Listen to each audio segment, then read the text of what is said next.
Ayan sir, yung mga manggahan na dito. Apa. Sige sir. See you po. Sir, magandang tanghali po sir. Kaibigan ko. Hello sir. De Los Reyes. Hello po. Dati sa agribusiness. Ibinagyo kami. Misis na si Marites. Hello po. Anak niya. Will France sa Sa 8, may kasalan.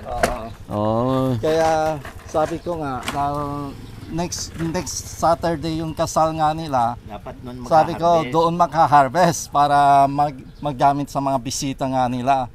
Kaso inunahan tayo ng bagyo. Ito yata yung unang bagyo sir, no? For the year. Yun nga. Saka walang hindi inaasahan talaga rito. Oo. Normally hindi dito dumadaan yung bagyo sir. Saka yun walang abiso hindi Tapos binikla patay. Mamaya makikita nga natin yung ibang parte ng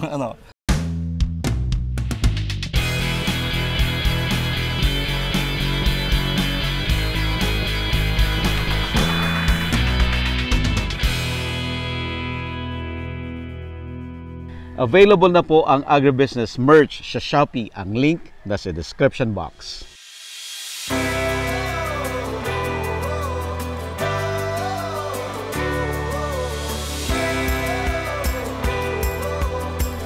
Ayan yung sasakyan si Michelle. Ang dami mga lalagay dito. Yun ine-estimate. Ang harvest nitong taon na ito 1,000 kaing. Kaya nako sa 50 kaing lang ako. kaya nagdala pa kami ng isang van para ihakot dito na tayo. Paglalagyan sana. Oo.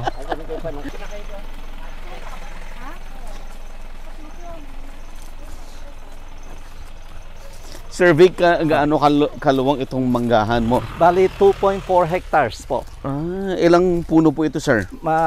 Kulang-kulang ng 200. Actually, kaya nabawasan dahil yung mga sa kalabaw, nakuhukay nga sila. Kaya may mga puno na habang tumatagal, yun nga, dahil pinalulup-lup nga nila sa sa kalabaw. Grabe no? Pero itong mga puno na ito, mga 15 years na po itong mga kaya tamang-tama yung edad nga nila. At gugulang nga nila, saka hindi sila masyadong mataas. Kaya madaling mag-harvest. At hitik sa bunga, kaya nga ang inaasahan nga nitong taon na ito, mga 1,000 na kaing ang i-harvest. Sana. Oo. Ngayon nga sinisisi nga ako. Sabi niyan, kung last week kami nag-harvest, nakuha sana. Kaya lang, pinilit ko nga na this week kasi dahil sa ikakasal yung anak nga niya kako para magamit sa mga bisita nga niya. Magsawa sa Talagang babagsak na. May naiwan pa rin sir. Madaming pa rin naiwan mga ilong. Tsatsagain mo na lang talaga. Tsagain ng kunin. Makikita niyo yung mga kalat. Pagkatapos yung mga yung mga kapitbahay rito, lahat nakpulutan na lang nagpulutan na. Oo. Kaya mamaya makikita niyo. Yan. Kaya lahat niyan balot ng mga mga dyaryo. Nakabalot po yung mga bunga, sir. Kasi nabalot para hindi makuha ng kulisa. Oo, yun. Saka ang ganda ng balat niya. For export quality ang niya. Kaya kinabutan ng ganon. Kaya nga, Sir Vic, ito yung challenge talaga ng farming, no? Tama po. Kaya, halos abot kamay mo na yung Kung tutuusin, 1 linggo lang ang kaya lang naunahan ng kaya yan ang nangyayari. Kaya mapapansin nyo, kalat. Ito mga to, sira ho ba to? Sira na, bumagsak na, may bukulas sila. Diba yung nandun yung pinitas din nila, nandun nakatambak pa. Parang reject na nila yun.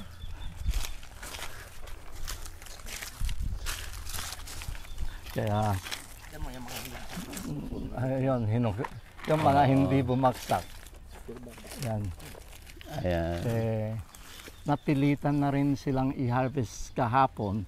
Sabi Opo. nga niya, wala na. Inabutan na ng ulan. Pagkatapos nahihinok na, kaya kusang bumabaksak na. Opo. Kaya napilitan na. Kung hindi, actually next week pa talaga ang schedule ng harvest. Pero matamis pa rin po yan, sir. Matamis pa rin. Oo. Mamaya po.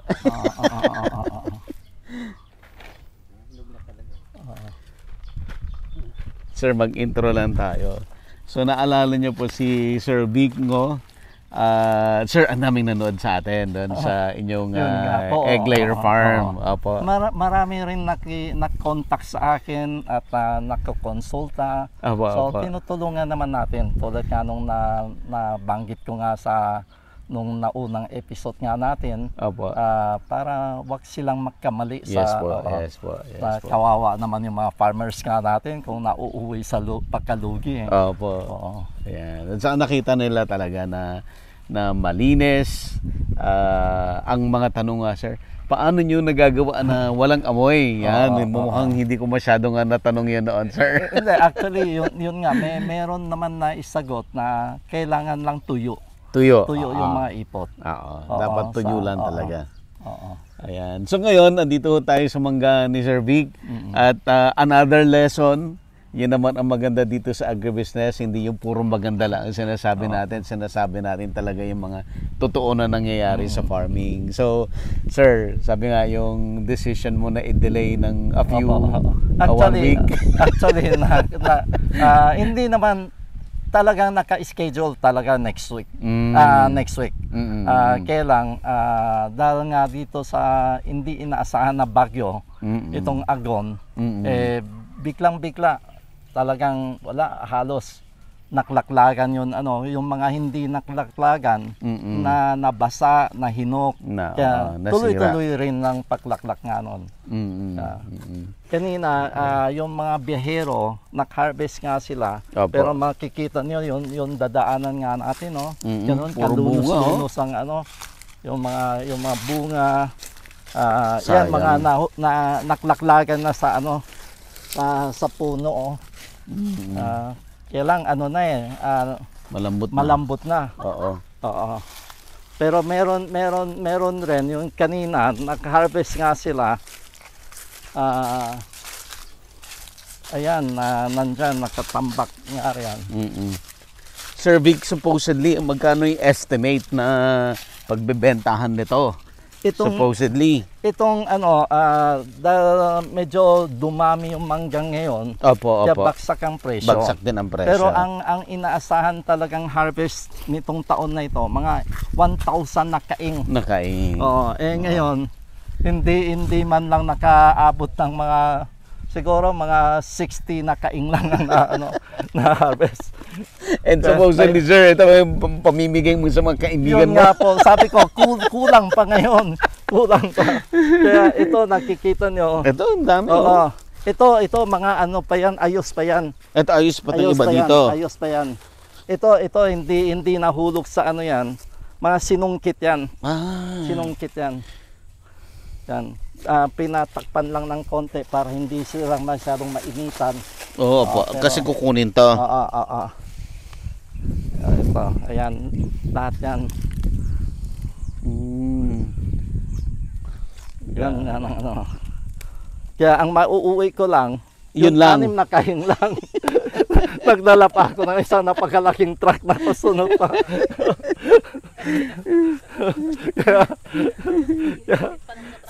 Oo. Ayan. At least, sir, no, despite of nakakangiti kayo, Palagi ko nga sinasabi, pagka ganitong agrikultura, kalikasan ng kalaban mo, kailangan nakahanda ka anytime para sa mga sitwasyon gano'n. Wala, kahit anong gawin mo. Opo, opo. Kaya nga po yung para sa mga small farmers, ang recommendation talaga ay dapat talaga may tabi-tabi Tama po, para tama po. pag dumating tayo sa ganitong mga situation ay hindi yung lugmok, kundi makapag-start ulit kasi meron kang madudukot sa bulsa Tama mo. po. Tama. Pati yung contractor, ganun rin. Lugi nga sila. Lugi pero sila. Wala naman tayong magagawa. Pare-parehas lang naman ang ano niyan eh. Hindi natin kagustuhan. Opo. Pero mapapansin mo, ang ganda ng pagkakaano nga niyan. Opo. Ang pagitan nga niyan, 10 meters, 10 meters. Kaya maayos yung mga puno nga niyan. Hindi sila yung naggaganon, no? Tamang overlap. tama lang na ano, halos magkakadikitan lang. Pero hindi ano. Itong pag ganun kasi mas maluwak ang ano niyan. Opo. Kumpara dito sa ganito. Kaya ito nakdidikitan. Ito wala, hindi ano. Pero ito tamang-tama lang. Katunayan nga yung tao hindi na kailangan umakyat ng puno. Dito lang sa baba, nasusungkit na nila. Opo. Kaya maginhawa. Kaya pagkaano nga niyan nung nakarang mga ilang linggo, makikita nyo yung mga balot na yan. Punong-puno. Oo, parang mga Christmas lights, punong-puno. Ngayon, ang nakikita natin, kalat na kalat, parang sa binagyo nga po tayo.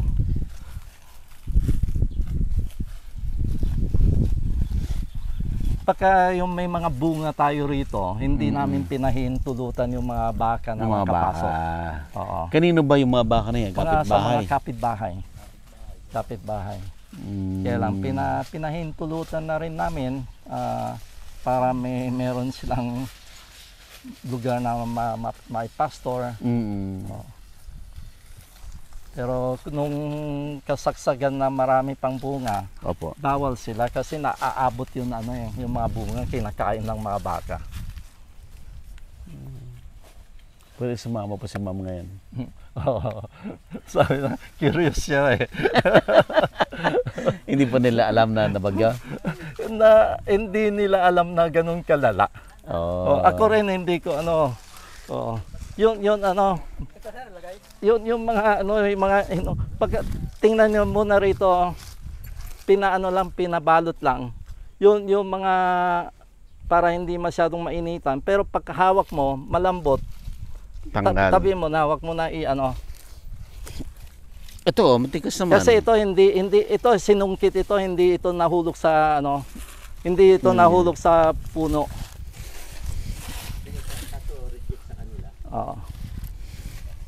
Reject po ba? O reject na Pwede po ito. pa naman Hindi, yun nga sabi ko nga pang export quality itong namin eh. Nakakapanghinayang rin minsan yun. Gano'n ang mararatnan mo.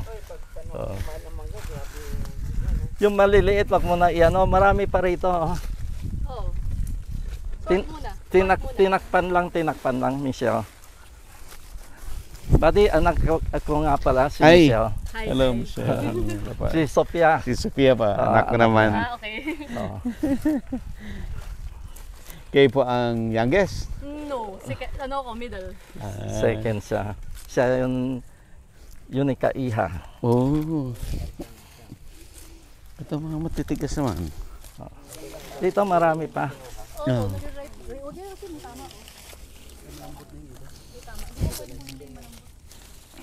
Yun kasi ito mga ito naiinitan lang ngayon masyado. Sayang, no? Ganun talaga. Hindi ako pwede pumasok sa loob kasi natatapakan. Yung mga maliliit, wag nyo na kunin. Wag na yung maliliit, sir. Sayang naman. Sa dami nga nito, hindi na natin mauubos. Mamaya, kakainin natin, pananghalian nga natin. Para tayong nag-scavenger.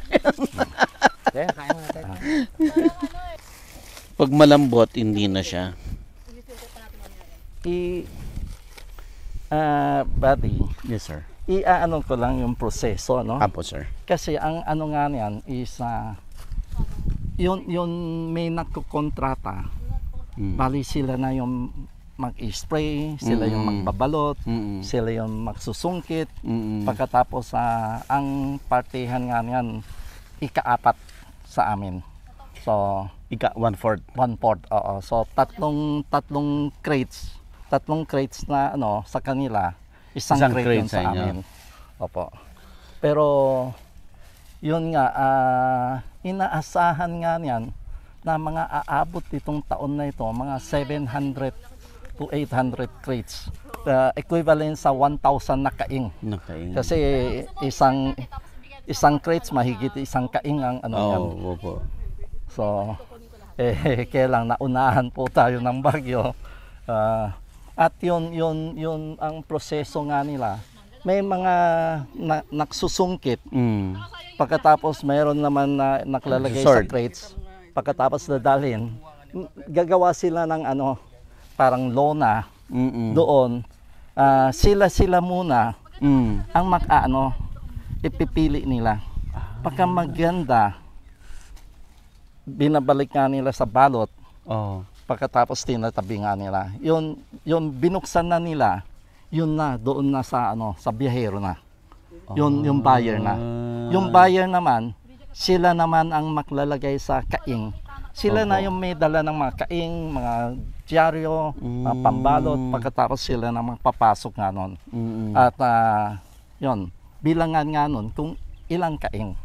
At isang kaing naka-average ng mga 18 to 19 kilos. Oh, I see. Para kanino yung tinabi po na magaganda? Yung magaganda, ibibiyahe nila sa Intramuros. Meron isang exporter ng mangga. So, doon ibebenta nila ng mas mahal. Mas mahal. Oo. So, yung mga export quality. May exporter pala sa Intramuros, sir. Meron po. Siyempre, yung hina-harvest, yung mga green pa. Ito, mga pagka meron oras na may tamaan ng ganon, reject na yan. Reject na. Oo, hindi na pwedeng pang-export yan. Pagka yun pang-export, kailangan yun talagang yung Malinis sa malinis. makinis talaga. Cutis porcelana, ika nga. Ito pwede po. Kaso may may gano'n siya. Parang dinaanan ng buhawi yun. Kalat ng mangga. Ang dami na. Mga kapitbahay dito, nagsawa na lahat. Nagsipagpulot na. Nagsipagpulot na. Pagka nahulog na, saka yung mga kalabaw, nagsawa na rin sa mga mangga. Mga baka. Ayaw nang kainin ng mga baka. At least, sir, walang puno na nabuwal. Oo. Ito pang isang ang mangga kasi ang kalaban nga natin yung fruit flies Apa. Yung fruit flies. Dito yung tabi nating mga puro palayan. Kaya mas walang fruit flies na nanggagaling sa ibang lugar. Kasi kahit sabihin mong kaya nga binalot yung mga mangga para maiwasan yung mga tusok. Pero kahit na may balot, hindi pa rin naiiwasan na may mga tusok. Kaya minsan pagka nakakabili kayo ng mangga na nung green pa, akala niyo ang ganda, habang humihinok, nagkakaroon ng itim-itim. Nasisira na. Doon lumalabas yun pagkatapos nakakaroon ng uot na sa loob. Mga tao mo wala rin wala rin makuha. Wala rin makuha. Parang nasayang yun isang taon. Next year na ulit. Next year na ulit. Kaya lang sadyang gano'n, sabi ko nga pagdating sa agriculture, kailangan ready ka talaga sa mga pangyaring gano'n. Pero kung nakataon na maganda yung panahon, makikita mo ang saya. Yun, pagka nagsusorting dito, mga 20 tao na kanya-kanyang galaw, iba yung ginagawa. Hindi yung parang scavengers na namumulot. Ngayon, nag-i-enjoy pa rin sila ang disappointed yung mga kaibigan ko, mga kamag-anak ko. Dahil sinabi ko nga, makaharvest ako ng mangga ngayon. Ano sabi niya na? Oo. Kaya bukas may meeting kami. Sa Martes meron uli. Meron iba't ibang grupo. So paglalaanan ko ng mga mangga, ako hindi ko na Kailan mo sir tinanim to mga to? Puno na to. bali nabili ko ito, may Mangga mga na. tanim na. Pero malilit pa nun. Oo. Kailang itong ano nga niyan is na maganda yung pagkakaano, except may mga mangilan-ngilan na bumabaksak nga dahil sa hinuhukayan nga nung mga nagpapastor nung ano, kasi doon naliligo yung mga baka. Kaso nga lumalambot yung lupa. Opo. Minsan doon bumabaksak yung puno. Pag bumaksak, yan, nababawasan. Kaya lahat ng mga kaibigan ko na punta rito, pagka nakikita, lalo na yung maraming bunga o kaya yung maraming bulaklak, nakakaaliw tingnan. Yung katingin no? May mga ano naman eh. May magaganda pa eh. Hindi, ito kasi ano naman ito, hindi siya yung nahulog. Sadyang ano yan. Pinagpilian lang nila sir. Maganda pag nahanap mo yun sa loob ng plastic pack. Ay, ito pakatapak na ako. Naging mango juice na. Wala na.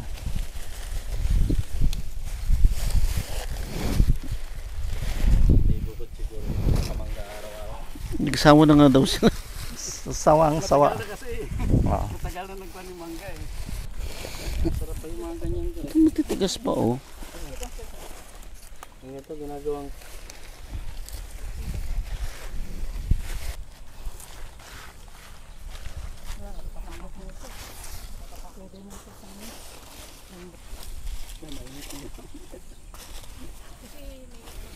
Kaya tayo nang hihinayang tayo. Yung mga magkakapanood na yun, manghihinayang rin sila. wala rin sa kanila kasi nakakuha na siya. Sayang talaga oh. Maganda eh. Maganda to. Kung hindi malalaki.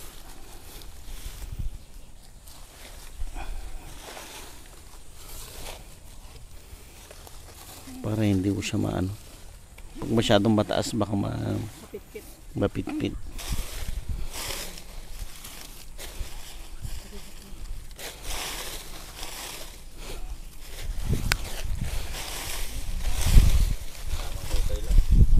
Kalkal ng kalkal. Ibinto sa basura.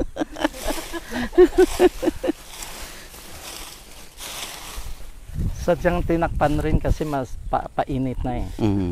Pagka naiinitan, mas madaling masira. Yung mga nakabalot pa eh. Hinatapakan ako. Meron pa eh. Sayang talaga. Meron pa magaganda. Tena, buddy, Sophia, lunch muna Ayos ko na tayo. pa. Kita mo yun, ano, kalat oh. Sayang. Sayang.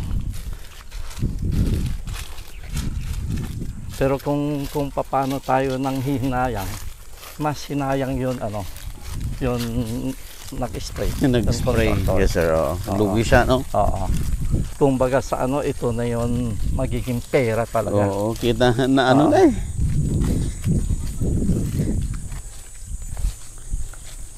Ngayon, nauwi sa ganun lang. Oh. Tapos walang warning po yung bagyo. Wala. Kaya itong mga manggahan nga rito, talagang ang lungkot nga nila.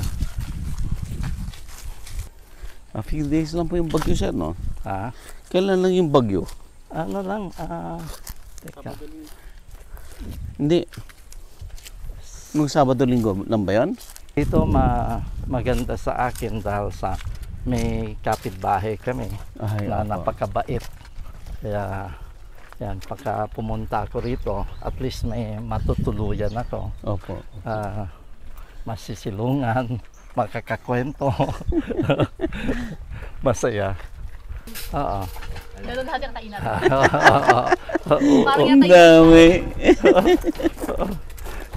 Dessert nga natin yan. Ayun, yan ang pinitas ko sa puno. Oo. Ayun ba yung pinitas sa puno? Oo, tamis yun. Pero ito, pitas rin naman sa puno yan. Oo nga. Basta, Pero doon yung Nauna lang. sa baba na. Oo, Ako, oo. susungkit.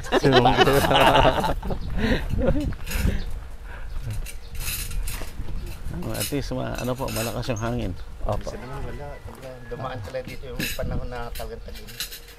Yun dito, wala nang patubig. Wala nakapag... Tanim. wala, wala. Sige. Yan na. Sige, sir. Minsan inaaway pa nila yung mga kontraktor. Parang may inaasahan sila ng ganong karami. Pagkatapos biglang-bigla, mantakin mo, tulad nga nan, iniisip nga namin, pagka 1,000 na kaing. Di 250 na kaing. Binigay sa akin, 6 na kaing. Yun talagang kumbaga sa ano, Wala alam mo. rin siyang inabot. Okay lang. Oo. Ay, ilang beses binubumbahan niya ng pa-spray. Bumbang, makakalaman niya. Pag suloy na, pag may bulaklak, bumban na sila para tuloy-tuloy yung bulaklak. Kapisadong mo ba yung mangga? Hindi, sir, na ano lang. Yung bobombahin muna nila para mamulaklak. Pagkatapos ng mamulaklak yan, kailan bombahin nila Pampakapit. Pampakapit naman yung buko kasi minsan hindi pagka oras na nung bubombahan nga nila para sa mga fruit flies. Flies naman. Bago nila binabalutan na pagka may certain size na. Kasi pagka sobrang liit hindi mo naman mababalot. Kaya certain size na doon na kailang baka bago umabot doon sa size na yan, minsan Na-sting na. nabubutas na. Nagpadala pa ako ng truck. Yung pala, wala palang aabutan. Hindi niya rin ini-expect na ganito talaga, sir. Alam niya lang nagbagyo, hindi niya ini-expect na ganyan talaga. Hindi, tapos videohan mga yung binidyo niya, medyo marami-rami pa rin naman hindi ba, sinayin ko naman yung video. Kailang tuloy-tuloy raw yung hulog. Dire-diretso. Tuloy-tuloy yung hulog nga nun. Ay, sir, yung mga duhat mo sa farm mo na-harvest na yun? Ang dami. Natapos na yun? Hindi pa. Ongoing pa? Ongoing pa. Malalaki yun, malalaki yung duhat. Yung avocado, sir? Mga 1-2 linggo pa. Malalaki na ngayon. Pero ngayon, lumalaki siya ngayon. Dahil nung walang ulan, talagang parang na-drought din, Oo. Dahil drought, yung Walang inaasahan niya ulan. na nandun siya, dormant siya, inaasahan niya na magpisa siya. Hindi siya nakapisa kasi sobrang init, namatay siya. Kakaunti nga. Kaya walang... Ilan lang yan, na parang langaw na dilaw. Kakunti po. Yun dati-rati, yun. Hanggang ano po, next year, ganun ulit. Oo, Kasi next year, kung ano yung klima ngayon, ganun ulit next year. na-expect. Kaya maganda ulit magmangga next year. Huwag lang tamaan ng bagyo. Huwag lang tamaan ng bagyo.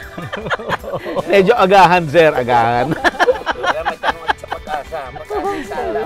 Hindi rin niya ma-predict na yung pag-asa Walang kapag-asa. Available na po ang Agribusiness merch sa Shopee. Ang link nasa description box. Agribusiness, how it works. Instruct, inspire, succeed.